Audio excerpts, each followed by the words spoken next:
بسم اللہ الرحمن الرحیم۔ فارسی زبان کے حوالے سے اور فارسی قواعد کے حوالے سے بات کر رہا تھا۔ فارسی زبان کا اردو زبان میں بہت بڑا دخل ہے، اس کی مثالیں میں انشاءاللہ آپ کو وقتاً فوقتاً دیتا رہوں گا۔ مثلاً ہم سنتے رہتے ہیں گفت و شنید کے بعد، یعنی سننے سنانے بات چیت ہونے کے بعد تو اس کو تعبیر کی جاتی ہے اس سے کہ گفت و شنید کے بعد۔ گفت گفتن، تان تن گفتن کہنا، شنیدن شنیدن دال نون کے ساتھ، شنیدن سننا، گفتن کہنا، شنیدن سننا۔ اب اس کو جب گفت و شنید یعنی کہنے اور سننے، کہنا اور سننا، اب اس کو ہم قواعد کی طرف لے جاتے ہیں۔ گفتن کہنا، نون ہٹا دیا، گفت اس نے کہا، گفتن تا کے بعد نون دال بڑھا دیں گے، گفتن انہوں نے کہا، گفتی تا کے بعد یا بڑھا دیں گے نون دال ہٹا کے، ایک علامت آئی تو دوسری علامت جو کو ہٹانا پڑے گا۔ گفتی تو نے کہا، گفتید، تید بولیں گے تید غلط ہوگا، گفتید تم سب نے کہا، گفتم میم لگا دیں گے، گفتم میں نے کہا، گفتیم تیم غلط ہو جائے گا زیر کے ساتھ تیم، گفتیم ہم نے کہا۔ آسان سی بات ہے۔ گفت گفتن کہنا، نون ہٹا دیا، گفت اس نے کہا، گفتند انہوں نے کہا، گفتی تو نے کہا، گفتید تم سب نے کہا، گفتم میں نے کہا، گفتیم ہم نے کہا۔ اب یہ آپ کو پکی علامت یاد رکھنی پڑے گی پوری فارسی زبان میں۔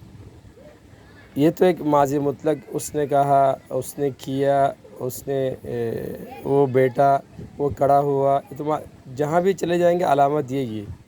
یعنی جمع غائب کے لیے نون دال بڑھا دیں گے، واحد حاضر کے لیے یا کی علامت لگا دیں گے، جمع حاضر کے لیے یا دال، اور واحد متکلم کے لیے میم، اور جمع متکلم کے لیے یا میم۔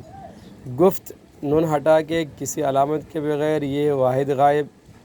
اب نون دال کے اضافے کے ساتھ گفتن، یہ ہے جمع غائب، نون دال علامت ہے۔ یا علامت واحد حاضر گفتی، یا دال جمع حاضر کی علامت ہے گفتید، میم واحد متکلم کی علامت ہے گفتم، اور یا میم جمع متکلم کی علامت ہے گفتیم۔ یہ پکی علامت ہے۔ یہ پوری فارسی زبان کا خلاصہ ہے۔ بس پوری فارسی زبان میں جہاں کہیں بھی ہے، ان علامتوں کو دیکھ کر سیاق کی پہچان ہے، لفظ کی پہچان ہے، آسان ہے بالکل۔ دوبارہ سن لیجیے۔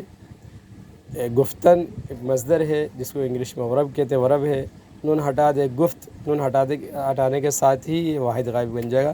گفت اس نے کہا، نون دال کے اضافے کے ساتھ گفتند انہوں نے کہا، گفتی یا کی علامت تو نے کہا، گفتید یا دال کی علامت کے ساتھ تم سب نے کہا، گفتم میم کی علامت کے ساتھ میں نے کہا، گفتیم جمع یا میم کی علامت کے ساتھ ہے گفتیم ہم سب نے کہا۔ اب گفت و شنید دوسرا لفظ ہے، شنید شنیدن سننا، شنید اس نے سنا، شنیدند انہوں نے سنا، شنیدی تو نے سنا، شنیدید تم سب نے سنا، شنیدم میں نے سنا، شنیدیم ہم نے سنا۔ بالکل آسان سی بات۔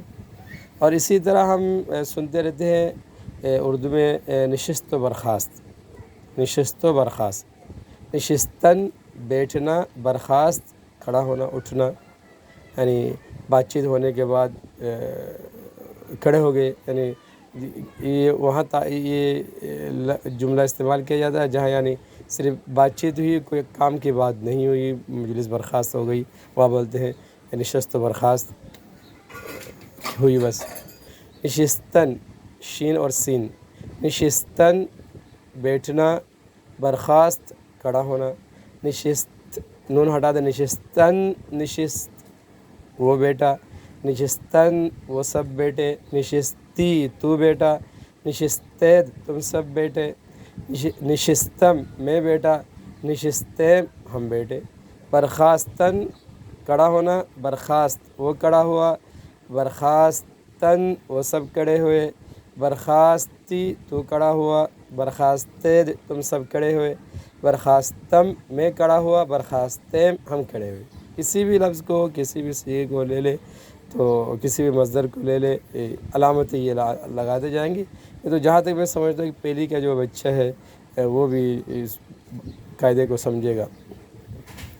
اسی طرح ہم سنتے ہیں نوشتہ دیوار، یہ بات نوشتہ دیوار ہے، دیوار پہ لکھی ہے نا، واضح بات ہے، اس طریقے اس کے لیے تعبیر کی جاتی ہے۔ نوشتن لکھنا، نوشتن، نوشتن نوشت اس نے لکھا، نون واو شین تا، نوشت اس نے لکھا، نوشتن انہوں نے لکھا، نوشتی تو نے لکھا، نوشتے تم سب نے لکھا، نوشتم میں نے لکھا، نوشتیم ہم نے لکھا۔ اب نوشتہ ہا کے ساتھ جو آ رہا نوشتہ لکھا ہوا، یعنی فارسی میں ماضی مطلق کے آخر میں ہا لگانے سے وہ اس کو ہم عربی میں تو کہتے ہیں اس میں مجہول بن جاتا ہے، لکھنے سے لکھا ہوا، پڑھا سے پڑھا ہوا، بولنے سے بولا ہوا، گرا ہوا، بھیجا ہوا، یہ اس میں مجہول کہا جاتا ہے عربی میں۔ تو نوشتہ لکھا ہوا، نوشتہ دیوار ہے، دیوار میں لکھی ہوئی بات، انہیں واضح بات ہے۔ ابھی ان علامتوں کو یاد رہیں گے تو اس کے بعد جو اور مطلب ماضی قریب ہے، ماضی بعید ہے، اس طرح مستقبل ہے، حال ہے، اس کو سمجھنا آسان ہے بالکل۔ یہ علامتیں اور تھوڑے سے ادھر ادھر کرنا، بس تمام فارسی بالکل سمجھ لے گے، فارسی قواعد پر جو ہے وہ احاطہ ہو گیا۔